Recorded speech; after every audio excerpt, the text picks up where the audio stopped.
Work done bye a force. Sir आपका displace पर मतलब this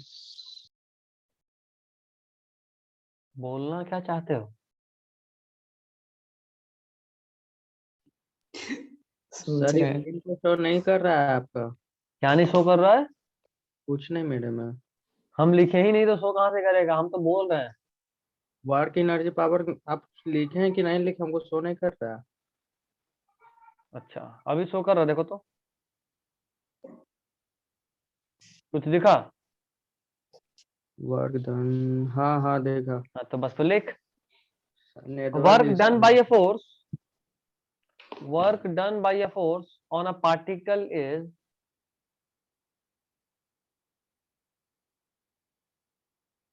work done by a force on a particle is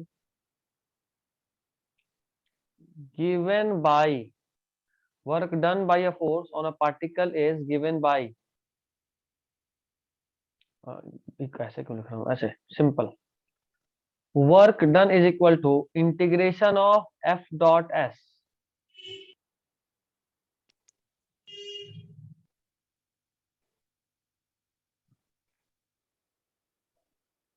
ठीक है, जहां पे एस क्या है? What is S? डिस्प्लेसमेंट। किसका?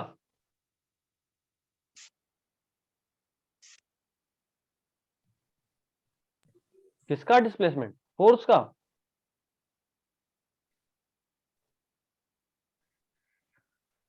यार तुम लोग क्लास को डल बना रहे हो। सब लोग अपना वीडियो ऑन करेंगे तो क्लास को हम इंटरैक्टिव कैसे बनाते हैं। वीडियो ऑन कीजिए, फिर देखिए पढ़ाई कैसे होता है।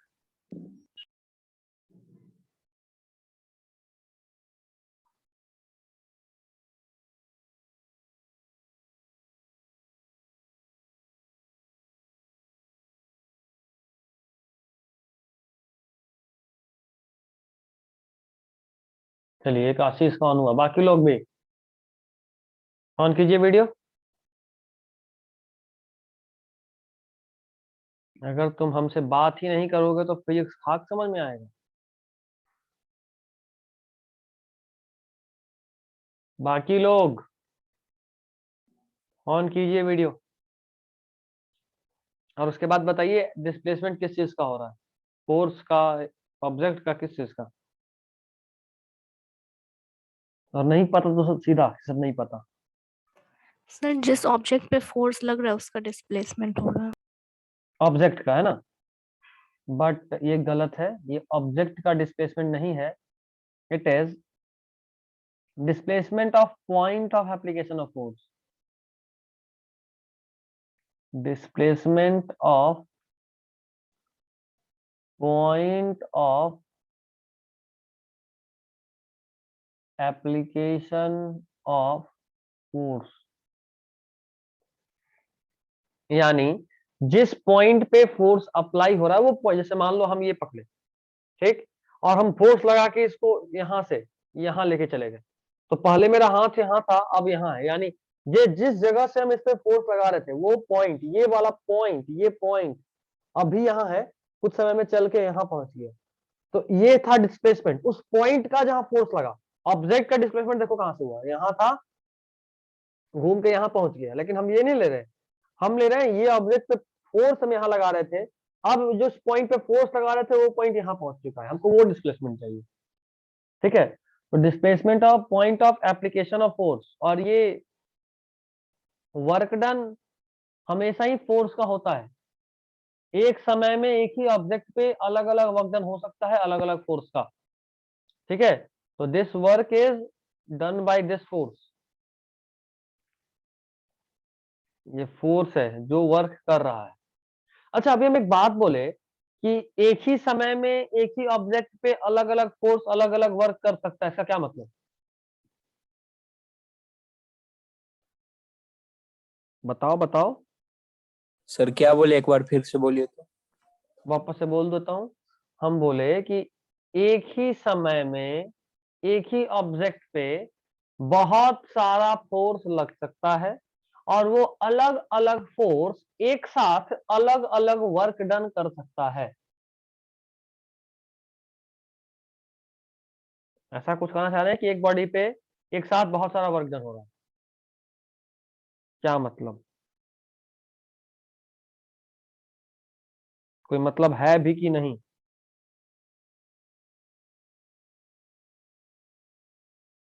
No idea? तो बोलो, हम बताते हैं।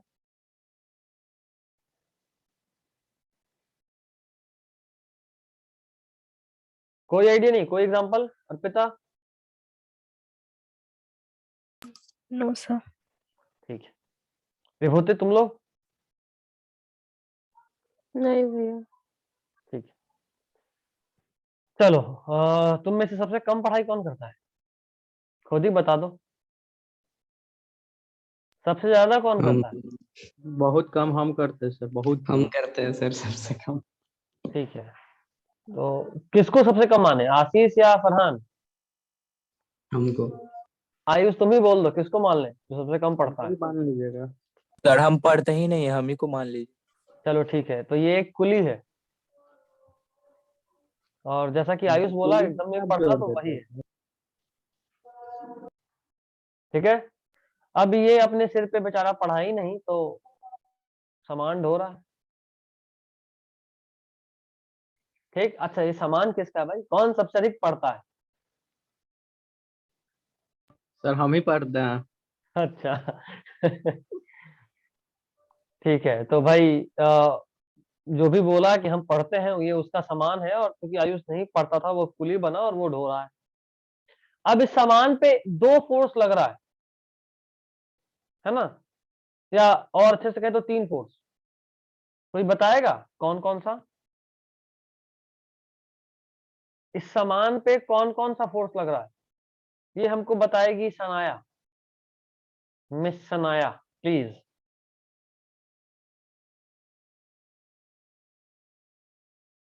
हो नहीं हो?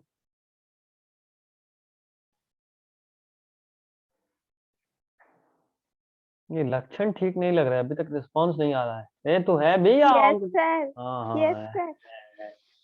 चलो ठीक है, अभी बता इस पे कौन कौन सा फोर्स लग रहा है इस ऑब्जेक्ट पे?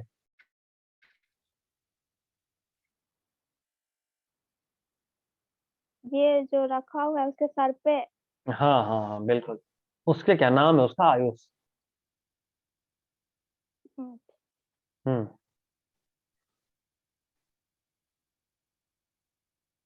देखो एक तो कुछ नहीं आया ना, तो जय माता दी बोल के एक फोर्स हमेशा ही बोल दो। कौन सा, कोई बताएगा? जय माता दी बोल के कौन सा फोर्स हम बोल दें? ग्रेविटी। ग्रेविटी। ये कुछ ज्यादा ही खुश हो गई, हारमोनियम बज रहा है इसके आवाज का। हाँ सनाया, एक तो ग्रेविटी हो गया, अगला बोलो। नॉर्मल। चलो तुम्हारा हेल्प कर दिया फरहान, नॉर्मल। और अब एक और हेल्प करेगी अर्पिता, तुम्हारी best friend Arpita, school going है दोनों। बताओ तीसरा फोर्स कौन सा लग रहा है इस पे? फ्रिक्शन। फ्रिक्शन तो सर्वव्यापी है, एक और बता फिर। अच्छा किधर लग रहा है फ्रिक्शन ये बताओ पहले। हंस गई, हंसाता हूँ। स्टैटिक। हाँ किधर लग रहा है? इस तरफ मतलब ए साइड में या बी साइड में? ये साइड में। मोशन कहाँ है? मोशन के ऑपोजिट लगेगा। तो तू बता, जो है सामने तेरे स्क्रीन पे है। कुली चलते हुए हम दिखाए है ना? ए पर, ए पर। हाँ ए पे। ए पे, तो फ्रिक्शन पीछे है, तो जाहिर सा बात है कोई फोर्स आपका टेंडेंसी ऑफ मोशन आगे होगा, यानी उसका मस्कुलर फोर्स आगे की तरफ होगा, इसीलिए फ्रिक्शन पीछे लग रहा है ना? जब तक टेंडेंसी ऑफ मोशन नहीं आएगा फ्रिक्शन तो होगा नहीं। ठीक यहां तक? Yes sir. चलिए अब हमको बताएगी विभूति। विभूति, वर्क डन बाई mg बताओ, mg कितना वर्क कर रहा है? एमजी वागडन कर रहा है। हाँ कितना कर रहा है, भाई तो पूछ रहा हूँ कितना कर रहा है। मान लो ये अब जो कुली है, कुली यानी आयुष, 10 मीटर चला और हम्म। mg का वैल्यू मान लो हम दे रहे हैं 10 या 200 दे देते हैं। जरा बताओ कितना वर्क डन हुआ।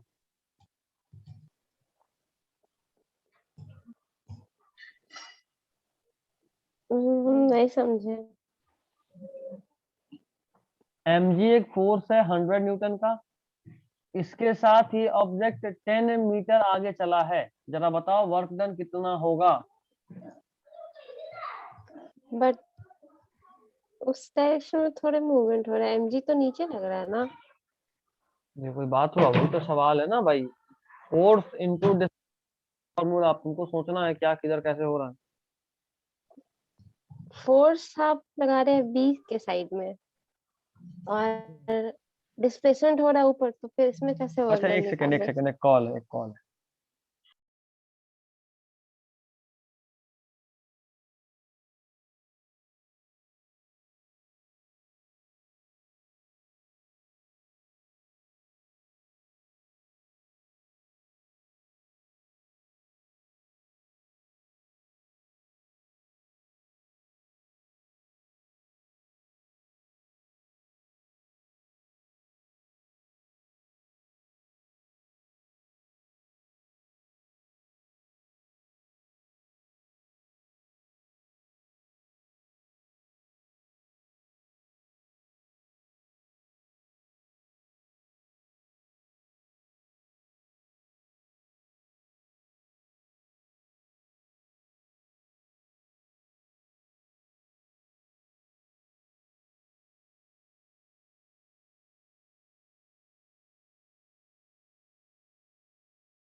हाँ तो बहुत ही सीधा सा बात है भाई। वर्क डन का फॉर्मूला हम अभी अभी देखे हैं, integration of F dot S. अगर सब कुछ कांस्टेंट है तो जाहिर सी बात है एफ और एस दोनों बाहर आएगा, और एफ डॉट एस का फॉर्मूला बनेगा एफ एस कॉस थीटा। ये तुम क्लास 9th में तुम लोग पढ़े हो, हम इसीलिए ये सवाल अभी पूछ लिए बिना ये सब एक्सप्लेन किए हुए। और जब एफ एस कॉस थीटा होगा तो एफ का वैल्यू है 100, डिस्प्लेसमेंट हो रहा है इस ऑब्जेक्ट का, देखो फोर्स इधर लग रहा है, point of application of force इतना दूर चल गया। चलो ना भाई, ये आदमी पहुंचा तो ये सिर पे ये भी तो पहुंचा 10 मीटर। और कॉस थीटा दोनों के बीच का एंगल कितना? 90 डिग्री 90। Cos 90 1 cos 90 0। 0, मतलब वर्क डन 0 है। और याद करो एक सवाल तुमसे बहुत बुद्धू बना बना के पूछा जाता था कि भाई जब उसका वर्क डन 0 आ रहा है तो कूली पैसा किस बात का लेता है। मतलब बेचारा आयुष से एक तो सामान भी ढोए, ऊपर से कोई पैसा भी ना दे। ठीक है, उसी तरह नॉर्मल का भी निकालोगे तो नॉर्मल भी mg के बराबर ही होता है, और उसमें भी cos 90 दिख रहा है तुमको, 0 होगा। बट विभूति माइक म्यूट है। बट अगर तुम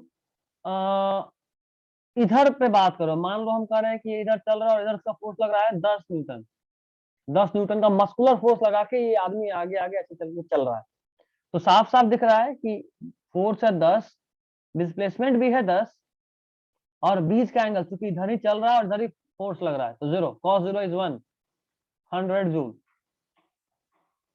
इसी ऑब्जेक्ट पे एक ही साथ 3-4 फोर्स लग रहा है, 1 2 3 और 4, इन दोनों का वर्क डन 0 आ रहा है और इसका वर्क डन देखो कितना आ रहा है 100।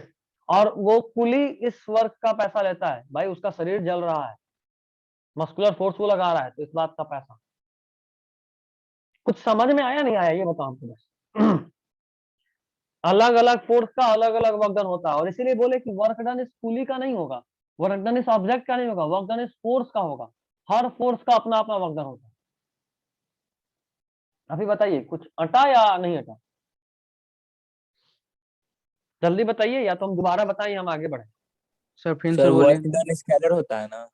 वर्क डन हाँ स्केलर होता है बिल्कुल, डॉट सर प्रोडक्ट हमेशा अगेन स्केलर होता है। Again repeat. हाँ आशीष कहाँ पे दिक्कत हुआ बाबू? जो आप बोले मेरे में नेटवर्क ही नहीं है, आपका आवाज क्लियर नहीं आ रहा है। ले, तेरे यहाँ वाईफाई है ना? हाँ, आज प्रॉब्लम कर रहा है। अच्छा कोई बात नहीं। ये जो समझाए थे ये समझ गए ना कि एक तरफ वर्क डन 0 आ रहा है और एक तरफ वर्क डन 100 जूल आ रहा है, ये समझे थे कि ये नहीं समझे?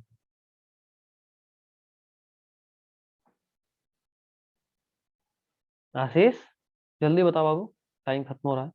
ये समझे थे कि एक जगह वर्क डन 0 आ रहा है और एक जगह वर्क डन 100 आ रहा है? नहीं, 100 वाला नहीं समझ में आया। नहीं समझ में आया। हम कह रहे हैं कि ये जो आयुष है ये अपना मस्कुलर फोर्स को यूज करके ताकत लगा के सिर पे संभाल लिया और ताकत लगा के चल रहा है ना, तो मस्कुलर फोर्स को यूज कर रहा है 10 न्यूटन और 10 मीटर तक गया। यहाँ तक कोई दिक्कत ना, नहीं। तो अगर हम इस डायरेक्शन में जो उसका मस्कुलर फोर्स लगा है उसका वर्क डन पूछे तो हमको पता है वर्क डन का फॉर्मूला होता है फोर्स इनटू डिस्प्लेसमेंट। तो फोर्स लगा रहे थे 10 न्यूटन और डिस्प्लेसमेंट भी उसी डायरेक्शन में हुआ, कितना का? 10 मीटर का। और 10 कॉस मीटर, जीरो, क्योंकि 10 दोनों मीटर सेम में। डायरेक्शन में है तो कॉस एंगल है 0, तो कॉस 0 1 होता है और ये दोनों मल्टीप्लाई होकर 100 आया।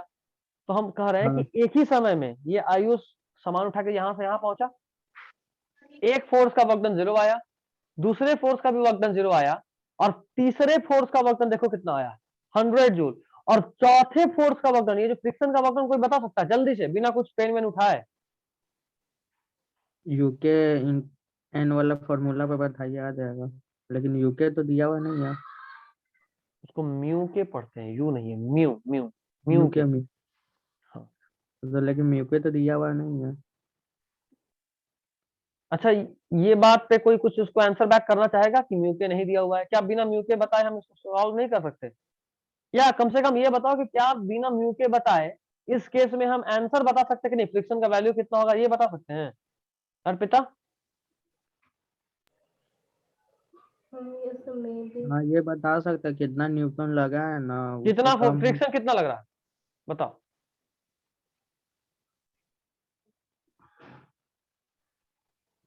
फ्रिक्शन कितना लगेगा? आयुष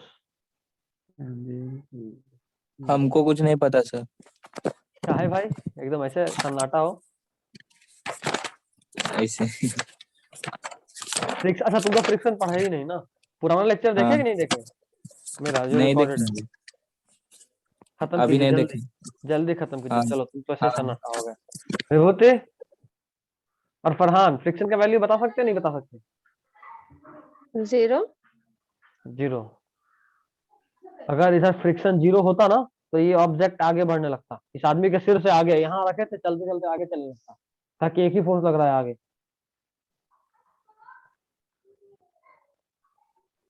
बच्चा लोग, अर्पिता एकदम स्टार्टिंग में बात बोली थी जो इसका आंसर होगा, जहां से आंसर मिल जाएगा, बट वो अभी इसको अप्लाई नहीं कर पाई। यही होता है अंतर क्वेश्चन सॉल्व नहीं करने का और आने का।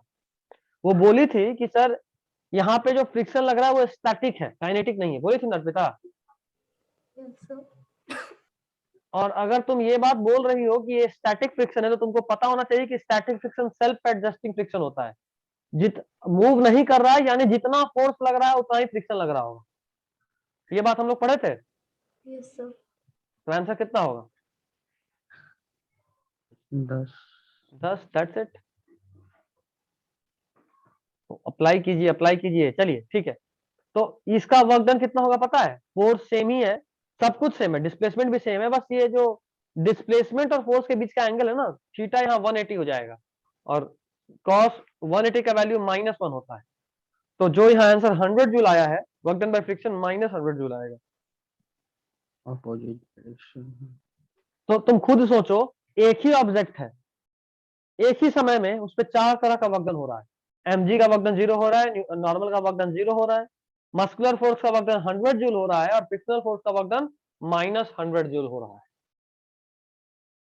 अब मेरे इस बात को समझे कि एक सब्जेक्ट पे एक ही समय में अलग अलग फोर्स लग सकता है और अलग अलग फोर्स एक ही साथ अलग अलग वर्क डन भी कर सकता है।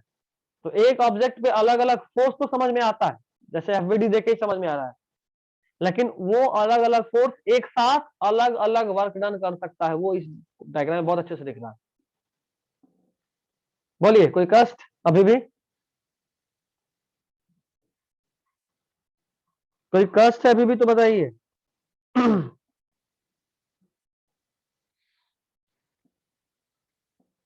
बोलो बोलो बोलो No, जल्दी। sir. चलो आगे बढ़ते हैं। 4:30 से मेरा अगला क्लास है, I can not wait more.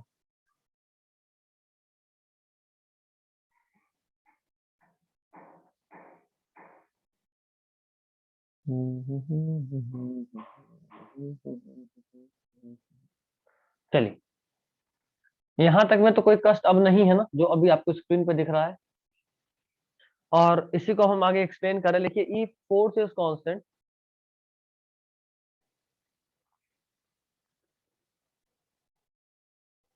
CONSTANT, if force is constant, तो आपको साफ साफ दिख रहा है कि ये इंटीग्रेशन से बाहर निकल जाएगा दोनों। तो वर्क डन का फॉर्मूला होगा F.S।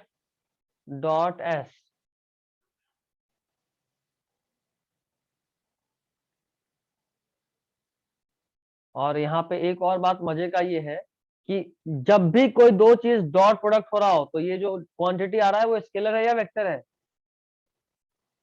स्केलर। वेरी गुड, वो स्केलर है। और इसी को आगे हम ब्रेक करें तो लिख सकते हैं work done is equal to F.S cos थीटा। कोई कष्ट तो बताइए।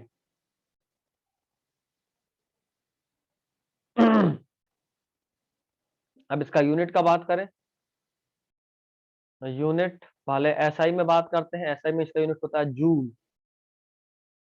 और साफ साफ दिख रहा है कि 1 जूल इज इक्वल टू, ये है जूल। फोर्स का यूनिट न्यूटन और डिस्प्लेसमेंट का यूनिट मीटर। साफ साफ दिख रहा है 1 joule is equal to 1 newton metre. तो ये जो जूल है वो 1 joule is equal to 1 newton metre होता है। और इसका सीजीएस में अगर यूनिट का बात करें तो सीजीएस यूनिट होता है डाइन सेंटीमीटर। इसको अर्ग बोलते हैं, डाइन सेंटीमीटर। और ये जो डाइन है ये न्यूटन का एनालॉगस है, यानी ऐसा सीजीएस यूनिट ऑफ फोर्स है डाइन। ये हिंदी वाले डाइन नहीं है, एक फिर डाइन वाले डाइन नहीं, डाइन यूनिट का नाम है। ठीक है। और एक और बात याद रख सकते हैं, 1 जूल इज इक्वल टू 10⁻7 अर्ग होता है।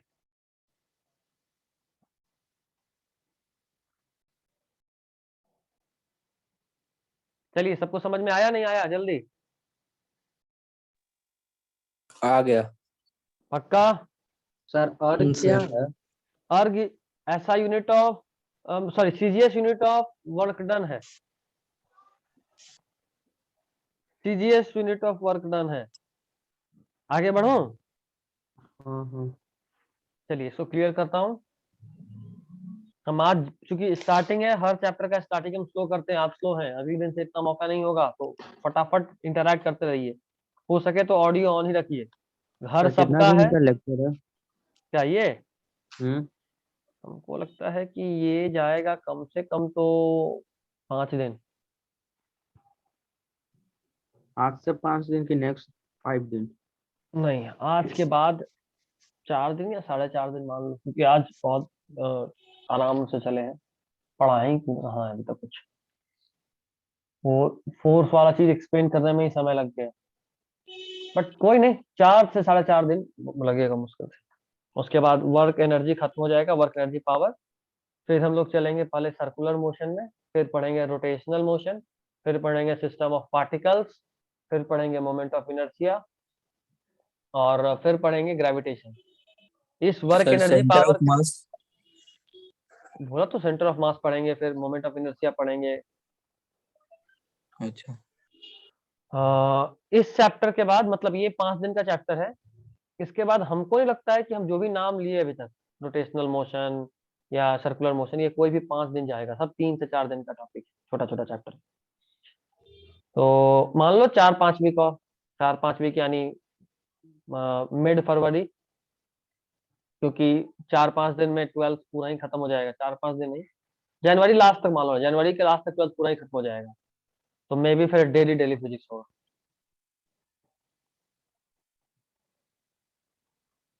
आगे बढ़ो। एक एग्जांपल करके दिखा रहा हूं। अगर आपको मान लो हम फोर्स दिए हैं, इस बार 3D में दे रहा हूँ, एफ एक्स आई कैप प्लस एफ वाई जे कैप प्लस एफ जेड के कैप के फॉर्म में आपको फोर्स है, देख रहे हो? 3D में दे रहा हूँ, एक्स वाई जेड तीनों कंपोनेंट में फोर्स ब्रेक है।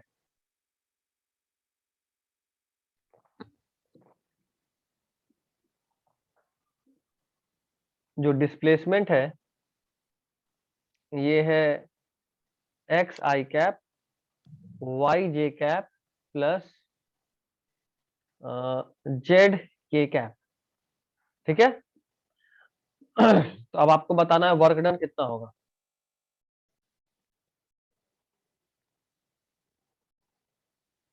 देखो सिंपल सा बात है, हम आपको डिस्प्लेसमेंट दिए हैं, बट आप सब जानते हैं कि वर्क का जो आपका फॉर्मूला होता है वो होता है integration of F dot d S, यानी फोर्स इनटू डिस्प्लेसमेंट। तो ये सिर्फ ये हम पॉइंट दिए हैं।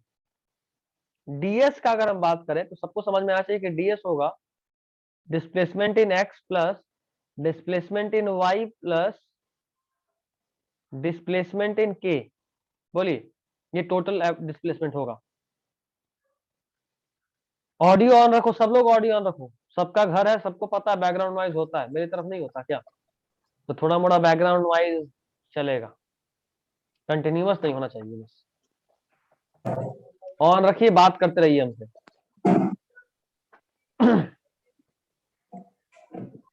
ठीक है, जल्दी बोलो, ठीक है ना? Yes sir. हाँ हाँ, तो यहाँ से अगर हम वर्क डन निकालें तो वर्क डन का फॉर्मूला सिंपल सा होता है एफ डॉट डी एस। और अगर हम इसको यूज करें तो ये दिमाग में रखना, हम आपको डॉट प्रोडक्ट में बताए हैं कि आई को सिर्फ आई के साथ मल्टीप्लाई कर सकते हैं, जेड और के साथ करेंगे अगर जे और के साथ 0 हो जाएगा, बताए थे ना? हाँ हाँ। सर। हाँ हाँ साफ साफ समझ में आ रहा है कि integration of F x d x plus integration of F y d y plus integration of F z d z हो। बताइए, कोई दिक्कत है इसमें? ना सर। क्योंकि f का y के साथ अगर करते हैं तो 0 होगा, f का z के साथ 0 होगा, उसी तरह z i के साथ और j के साथ 0, सॉरी z j i और k के साथ 0, k i और j के साथ 0, तो जो बचा बस यही बचा। और अब बस क्या मल्टीप्लाई ही तो करना है, और कुछ बचा ही कहाँ पे है? अगर आपका फोर्स कांस्टेंट है, देखो इंटीग्रेशन तो तब होगा ना जब फोर्स कांस्टेंट नहीं हो, क्योंकि डिस्प्लेसमेंट तो कांस्टेंट ही आना है। तो if force is constant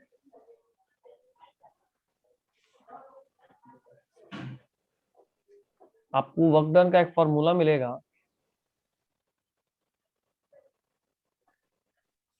F x into x F x into x, समझ में आ रहा है? एफ एक्स तो कांस्टेंट था, बाहर आ गया, डीएक्स का इंटीग्रेशन एक्स हो गया, plus F y into y plus F z into z. बताइए, कोई कष्ट है इसमें तो बताइए।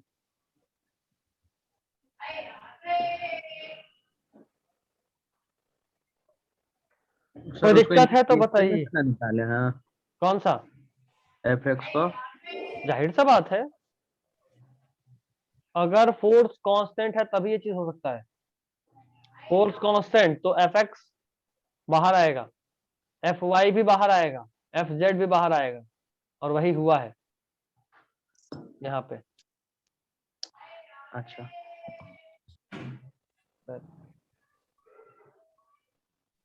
हटाओ ये सब, बचा हो रहा है। हो गया? सब लोग लिख लिए यहाँ तक? सर। Yes, ऊपर sir. में F की जगह W होगा, ऊपर कहाँ? सबसे ऊपर के राइट में, राइट F साइड के वाला। जो आप लिखे फॉर्मूला डब्ल्यू की। हाँ ये हाँ वही वही। हाँ अच्छा अच्छा अच्छा, हाँ ये वर्क डन है ना, सॉरी। हाँ। ठीक है, यहाँ तक ठीक? 1 मिनट सर। थोड़ा जल्दी लिखिएगा, आपके पास सिर्फ 5 मिनट है, तो जल्दी जल्दी। हो गया। सबका हो गया? मिटाएं इसको, यस सर। चलिए। अब आखिरी पॉइंट बता रहा हूँ आज की क्लास के लिए। सिंस आप सभी लोग जानते हैं कि work done is equal to integration of F dot d s होता है, जानते हैं ना? तो ये भी Yes, आपको sir. पता है कि ये integration of F d s cos theta होगा। अभी इंटीग्रेशन ही लिखा हूं इसलिए ये डी एस है और ये कांस्टेंट अभी तक नहीं बोले, ये डॉट नहीं रहेगा, अभी ये मल्टीप्लाई है। यहाँ पे ये डॉट है, कॉस थीटा कर दिए तब ये मल्टीप्लाई हो गया, ये क्रॉस नहीं है यार, छोड़ इसको हटा ही देते, नहीं तो डॉट छोड़ के क्रॉस लगे लगेगा बाद में जब पढ़ोगे तो। अगर हम इन सब का बात करें तो एस कॉस थीटा क्या होगा? D s cos theta, component of S in direction of F, यही होता ना। जैसे मान लो मेरे पास ऐसा फोर्स है, इधर एफ है, इधर एस, इधर ऐसे मान लो, और हम ये एंगल थीटा है, थीटा दोनों के बीच का एंगल होता है। तो अगर हम करें एस कॉस थीटा, तो एस का कंपोनेंट एफ की तरफ एस कॉस थीटा है, एस का component perpendicular to F s sine theta है। कोई दिक्कत है इसमें? No No, sir. sir. Side से बात है, हम इसको ऐसे लिख सकते हैं, is equal to F into component of d s along F, बोल सकते हैं कि नहीं वर्क डन के लिए? हाँ हाँ सर। या इसी को ऐसे भी बोल सकते हैं, क्योंकि हम जान गए हैं कि work done is equal to F d s cos theta होता है। अगर हम एफ और कॉस थीटा को बोले ऐसे, ये सेम ही है, ये एफ है, ये एस है, ये थीटा है, तो हम ऐसा नहीं कर सकते कि F cos theta component of F in direction of s है, और इधर एक बना लेते हैं F sine theta component of F perpendicular to s है, बोल ही सकते हैं। तो वर्क डन का एक फॉर्मूला ये भी होगा, डी एस इंटू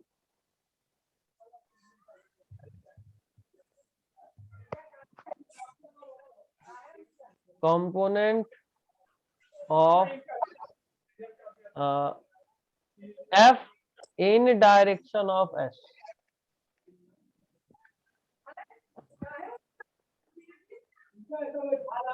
ठीक है? और अगर फोर्स कांस्टेंट है, जिस पे हम लोग बात किए थे, इफ एफ इज कांस्टेंट, तो आपको पता है कि ये work done is equal to F s cos theta हो जाएगा। बताइए, कोई कष्ट अब तो बताइए।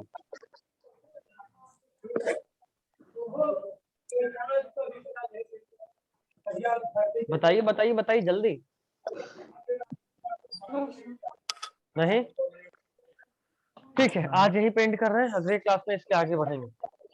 रुक जाइए, स्क्रीनशॉट करने दीजिए। ले लो स्क्रीनशॉट ले लो, अभी तुम्हारे पास 2 मिनट है। सर पिछला क्लास का वीडियो अपलोड किए हैं? हाँ, अच्छा ठीक। मिलेगा कि नहीं मिलेगा इसका गारंटी नहीं है, हम श्योर नहीं है। हम आजकल सारा वीडियो अनलिस्टेड करते हैं, कोई भी देख नहीं हाँ। पाए। जब तक तुम पूछोगे नहीं, मांगोगे नहीं, वीडियो देंगे नहीं।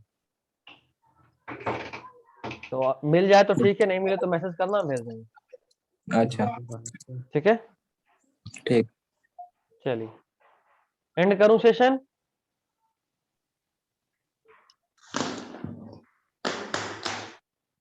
एंड करूं ना? Yes sir. ठीक है, चलिए, this is all for today. और आशीष, मौसम ठीक नहीं है,